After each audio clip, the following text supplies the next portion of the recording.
Brought to you by TechnoSpark 20 series smartphones.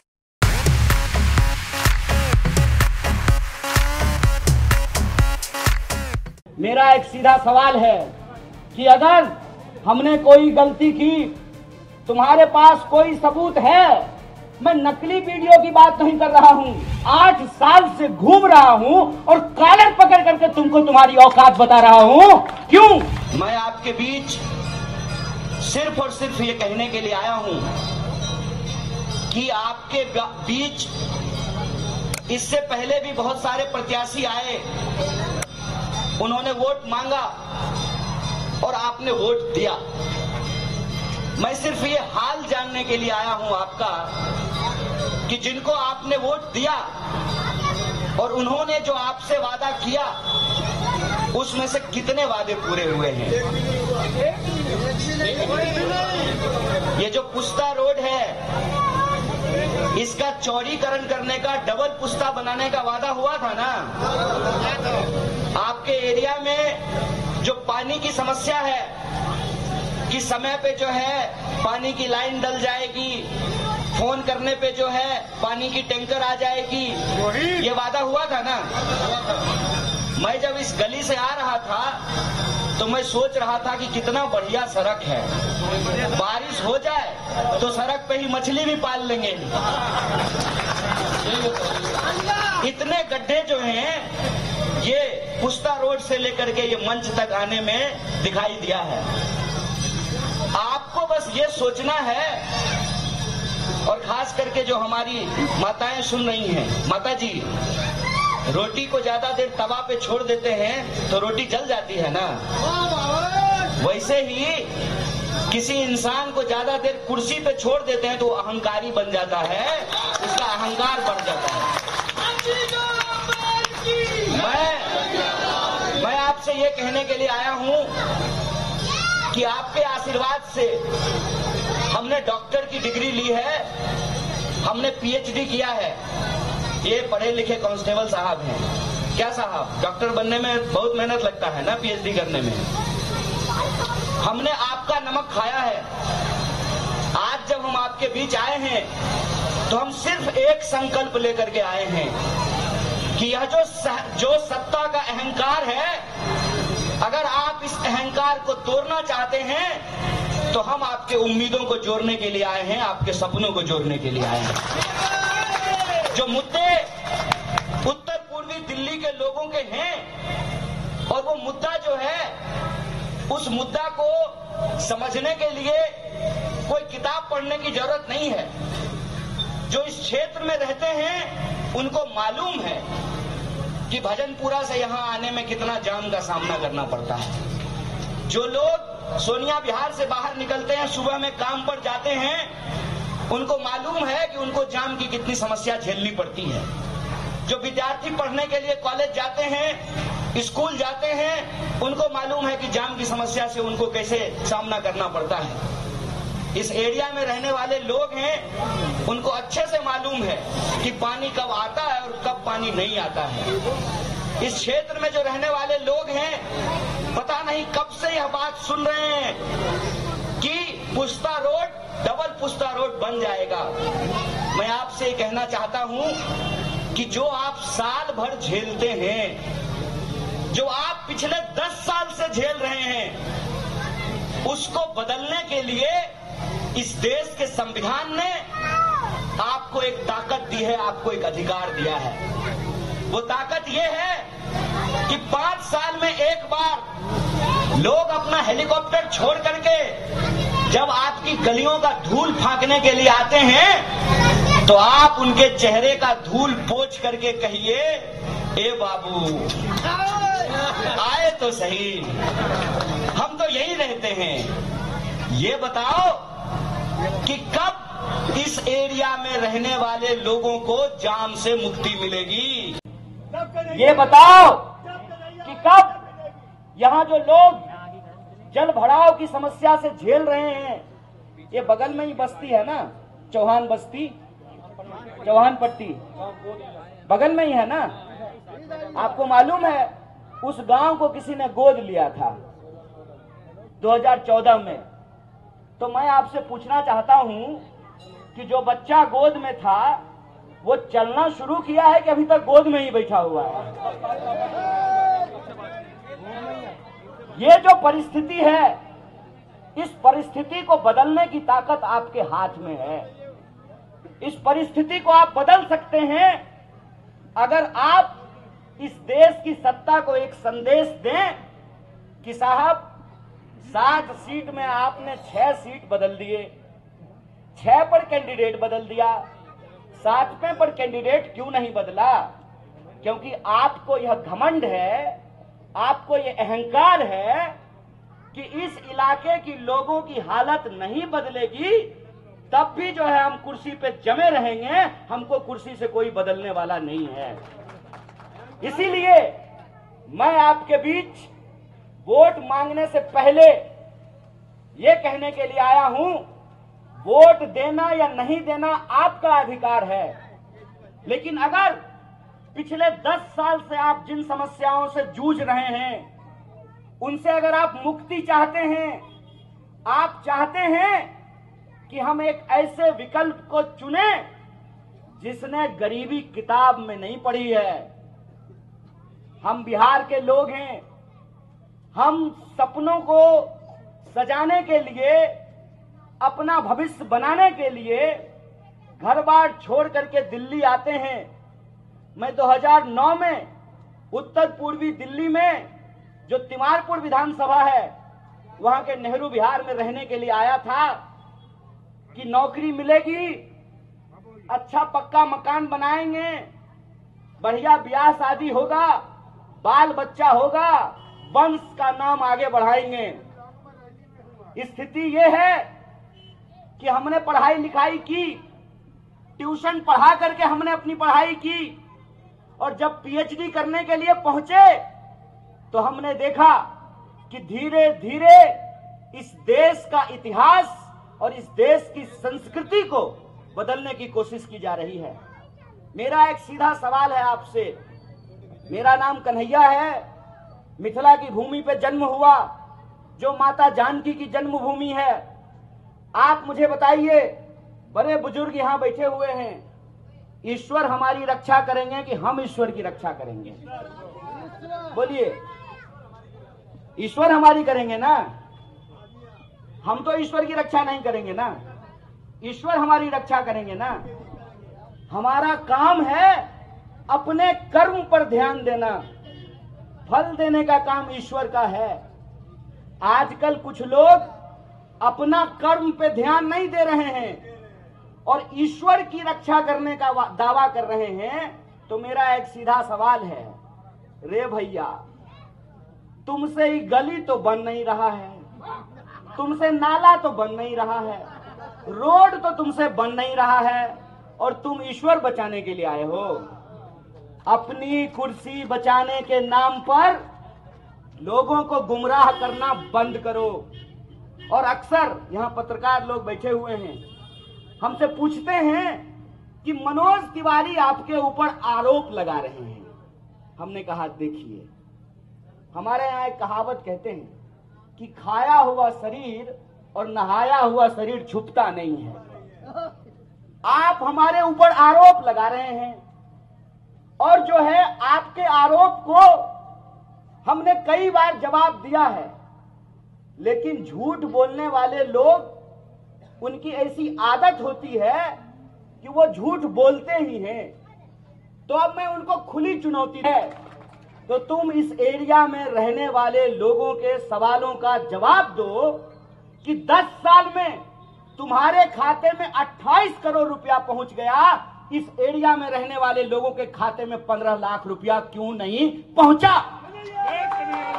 इस सवाल का जवाब दो कि देश के गृह मंत्री का बेटा यूपीएससी का एग्जाम दिया था, एसएससी का कंपटीशन दिया था। अरे इसीलिए बीसीसीआई का सेक्रेटरी बन गया कि उसके पापा गृह मंत्री हैं। गृह मंत्री का बेटा बनेगा बीसीसीआई की सेक्रेटरी, और हमारे बच्चों को नहीं मिलेगी नौकरी। आपको मैं बता दूं कि केंद्र सरकार के अधीन 30 लाख पद खाली हैं, 30 लाख।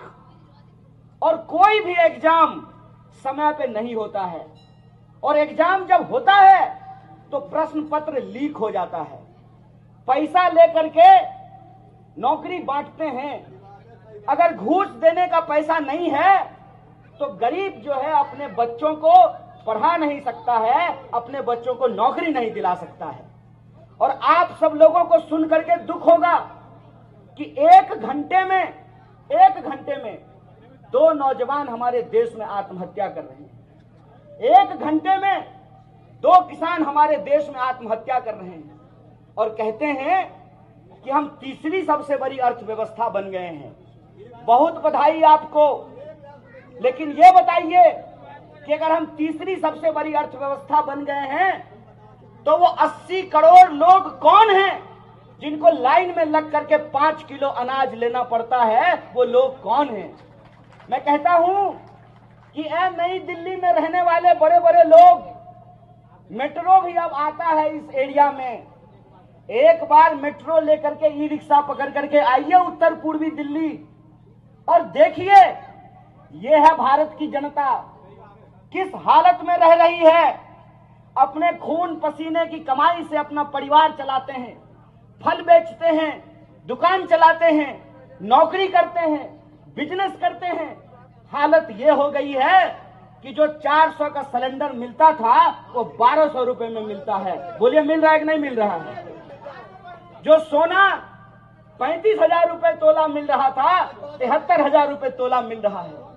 जो दवाई 5 रुपए में मिलती थी वो 15 रुपए में मिल रही है। जो जूता 100 रुपए में मिलता था वो 1000 रुपए में मिल रहा है। जो तेल 60 रुपए किलो मिलता था 200 रुपए किलो मिल रहा है। जो पेट्रोल 50 रुपए लीटर मिलता था 100 रुपए लीटर मिल रहा है। महंगाई इस देश के आम लोगों की जान निकाल रही है। सब कुछ महंगा होता जा रहा है। शिक्षा महंगी हो रही है, दवाई महंगा हो रहा है, इलाज महंगा हो रहा है। इसकी जिम्मेवारी कौन लेगा? हम क्यों सरकार चुनते हैं? हम सरकार इसलिए चुनते हैं कि हम सरकार को टैक्स देते हैं, सरकार बदले में हमारी सड़कें बनाए, हमारे लिए बिजली की व्यवस्था करे, हमारे लिए पानी की व्यवस्था करे, हमारे बच्चों के लिए शिक्षा की व्यवस्था करे, हमारा बच्चा जो पढ़ लिख लिया है उसके लिए रोजगार की व्यवस्था करे, महिलाओं की सुरक्षा करे और भेदभाव नहीं करे। हमारी क्या गलती है? यमुना के उस पार रहने वाले लोग भी भारत के लोग हैं और यमुना के इस पार रहने वाले लोग भी भारत के लोग हैं। यमुना के उस पार भी रहने वाले दिल्ली के लोग हैं, यमुना के इस पार रहने वाले भी दिल्ली के लोग हैं। हमारी क्या गलती है? हमारी क्या गलती है कि हमको पानी नहीं मिल रही? हमारी क्या गलती है कि हमको बिजली नहीं मिल रही? हमारी क्या गलती है कि हमारा गली नहीं बन रहा? हमारी क्या गलती है कि हमारा नाला नहीं बन रहा? इसकी जिम्मेवारी कौन लेगा? इसीलिए हमारे देश को आजादी दिलाने वाले हमारे महामानवों ने सोचा कि इस देश को अगर रास्ते पर रखना है, लोकतंत्र को अगर बचा करके रखना है, तो लोकतंत्र की ताकत लोगों के हाथ में देना पड़ेगा। और लोगों के हाथ में वो ताकत है वोट का अधिकार। और वोट का अधिकार ऐसा है, साहब इंस्पेक्टर साहब, आपका भी वोट एक और कमिश्नर का भी वोट एक होता है ना। ऑफिस में दोनों बराबर नहीं होते हैं, लेकिन आपका भी वोट एक और कमिश्नर का वोट भी एक होता है। हेलीकॉप्टर पर उड़ने वाले का भी वोट एक होता है और साइकिल पर चलने वाले का भी वोट एक होता है। फॉर्च्यूनर पर चलने वाले का भी वोट एक होता है और ई रिक्शा पर चलने वाले का भी वोट एक होता है। यह है संविधान की ताकत। इस संविधान की ताकत को हमको समझना पड़ेगा। हमको समझना पड़ेगा कि राजनीति लोगों की भलाई के लिए होनी चाहिए, चुनाव लोगों की भलाई के लिए होना चाहिए और चुनाव का मुद्दा लोगों का मुद्दा होना चाहिए। क्या है उत्तर पूर्वी दिल्ली के लोगों का मुद्दा? उत्तर पूर्वी दिल्ली का मुद्दा यह है कि आप कहीं चले जाइए, आप बुरारी से शुरू कीजिए, बुरारी जाइए, तिमारपुर जाइए, करावल नगर आइए, गोंडा जाइए, मुस्तफाबाद जाइए, सीमापुरी जाइए, सीलमपुर जाइए, रोहतास नगर जाइए, आप कहीं चले जाइए, कोई ऐसा एरिया नहीं है जहां के लोग जाम से परेशान नहीं है। कोई ऐसा एरिया नहीं है जहां के लोग पानी नहीं मिल रहा है इससे परेशान नहीं है। कोई ऐसा एरिया नहीं है जहां लोग कानून व्यवस्था की समस्याओं से परेशान नहीं है। आप बुरारी से शुरू कीजिए, डीडीएम मनमानी करता है, लोगों के घरों को अनऑथराइज्ड कॉलोनी बोल करके उस पर बुलडोजर चला देता है, लोगों के साथ मनमानी करता है। जो लोग माफियागिरी करते हैं इस एरिया में, वो लोगों को तंग करते हैं। इसीलिए मैं आपसे कहने के लिए आया हूं, देखिए साहब, आपके सामने हम एक विकल्प बन करके खड़ा हैं। आप चाहें तो इस विकल्प को स्वीकार करें, आप चाहें तो इस विकल्प को ठुकरा दें, ये आपकी जिम्मेवारी है, ये आपको तय करना है। मैं सिर्फ आपको ये कहने के लिए आया हूं कि आपकी हालत हमने सूरत जैसी नहीं बनने दी है। उत्तर पूर्वी दिल्ली में हमने सूरत जैसे हालात नहीं बनने दिए हैं। हर कोशिश की जाती है लोकतंत्र का गला दबा करके हमारे ऊपर तानाशाही थोपने की। इस देश को ये जेल में तब्दील कर देना चाहते हैं। ये चाहते हैं कि इस लोकतंत्र से विपक्ष समाप्त हो जाए।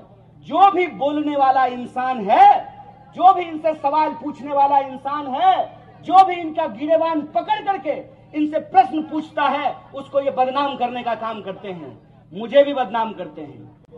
मेरा एक सीधा सवाल है कि अगर हमने कोई गलती की, तुम्हारे पास कोई सबूत है, मैं नकली वीडियो की बात नहीं कर रहा हूं, अगर सचमुच तुम्हारे पास कोई सबूत है तो तुम 18 महीने से मनीष सिसोदिया जी को जेल में बंद करके रखे हो और मैं 8 साल से घूम रहा हूं और कॉलर पकड़ करके तुमको तुम्हारी औकात बता रहा हूं। क्यों? क्योंकि हम सच के साथ खड़े हैं, हम सच के साथ खड़े हैं। हम जो पूछते हैं इस देश हित में पूछते हैं, हम जो लड़ते हैं लोगों के हक के लिए लड़ते हैं। हमने लोगों का नमक खाया है, इसलिए हम नमक की अदायगी कर रहे हैं और उसी नमक की अदायगी करने के लिए मैं आपके बीच में आया हूं। कांग्रेस पार्टी ने और इंडिया अलायंस ने मुझे उत्तर पूर्वी दिल्ली का प्रत्याशी बनाया है, लेकिन मैं आपसे कहता हूं कि एक व्यक्ति को एमपी बनाने का चुनाव नहीं है, एक पार्टी की सरकार बनाने का चुनाव नहीं है, किसी एक व्यक्ति को प्रधानमंत्री बनाने का चुनाव नहीं है। ये चुनाव इस बात का फैसला करने के लिए है कि इस देश में लोकतंत्र रहेगा कि नहीं रहेगा। यह चुनाव इस बात का फैसला करने के लिए है कि इस देश में संविधान रहेगा कि नहीं रहेगा। कैसी खुलेआम बेईमानी चल रही है। जिन लोगों पर ये आरोप लगाते हैं वो व्यक्ति अगर इनकी पार्टी ज्वाइन कर ले तो सारा आरोप धुल जाता है। मैं कहता हूं कि अगर केजरीवाल जी भाजपा के साथ गठबंधन कर लेते तो वो जेल में नहीं होते, अगर मनीष सिसोदिया जी भाजपा के साथ गठबंधन कर लेते तो वो जेल में नहीं होते। यह जो हमारी आंखों के सामने हो रहा है, इसका फैसला हम लोगों को करना पड़ेगा और हमको ये समझना पड़ेगा कि हम अपने कर्म से ही, गीता में यही लिखा हुआ है ना कि कर्म करो फल की चिंता मत करो। हमको अपने कर्म से ही अपने काम को सार्थक करना पड़ेगा। और इस एरिया में जो रहने वाले लोग हैं, जो 24 लाख वोटर हैं, उनको ये फैसला करना पड़ेगा कि वो बदलाव चाहते हैं कि नहीं चाहते हैं। अगर आप बदलाव चाहते हैं तो एक बदलाव के विकल्प के रूप में हम आपके सामने खड़े हैं। बोलिए, आप उत्तर पूर्वी दिल्ली में बदलाव चाहते हैं? दोनों हाथ उठा करके बोलिए। आगे से हैं तो कोई आकर के आपको गुमराह करने की कोशिश करे। सांसद महोदय आ रहे हैं और जब लोग उनसे पूछता है, आज आए थे वहां पुस्ता की सड़क पे सुबह पे और गली में घुसने का हिम्मत नहीं, पूछते कि साहेब गाना बजाना ही होगा कि सड़क भी बनेगी, गली भी बनेगा? इस सवाल का जवाब उनके पास नहीं है। इसी आपका अपना मुंह गंदा हो जाएगा। आपका अपना मुंह इसलिए गंदा हो जाएगा कि हम विपक्ष में हैं, सवाल पूछना हमारा काम है। आप सरकार में हैं और आप 10 साल से सरकार में हैं, जवाब देना आपका काम है, सवाल पूछना आपका काम नहीं है। आप सवाल पूछ रहे हैं, आप जवाब दीजिए। जवाब दीजिए कि आप आकर के चुनाव के वक्त में हाथ जोड़ करके कह रहे हैं कि 4 महीना का और वक्त दे दो। क्या 4 महीना का टाइम मांग रहे हैं ना? गनीमत है कि 4 महीना मांगा है, क्या पता 9 महीना मांग लेते कि वो जो बच्चा गोद में है वो बच्चा चलने लगता, विकास नाम का बच्चा।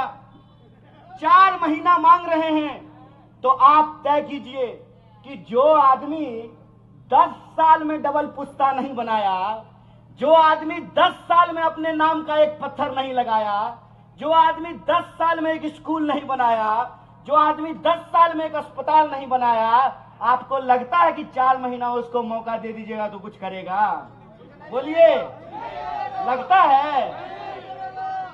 तो फिर से गुमराह होंगे हम लोग, फिर से गुमराह करने की कोशिश करेंगे कोई। इसीलिए हम आपसे कहने के लिए आए हैं कि हम आपसे वोट मांगने नहीं आए हैं, हम सिर्फ आपसे ये कहने के लिए आए हैं कि मैं एमपी कैंडिडेट नहीं हूं, आपको एमपी कैंडिडेट बनना पड़ेगा। ये आपके अस्तित्व की लड़ाई है, ये आपके आत्मसम्मान की लड़ाई है। और मैं कहता हूं कि अपने आत्मसम्मान के लिए हमको खुद ही खड़ा होना पड़ता है। माता जी, हम रोते नहीं हैं तो आपको पता चलता है कि भूख लगा है।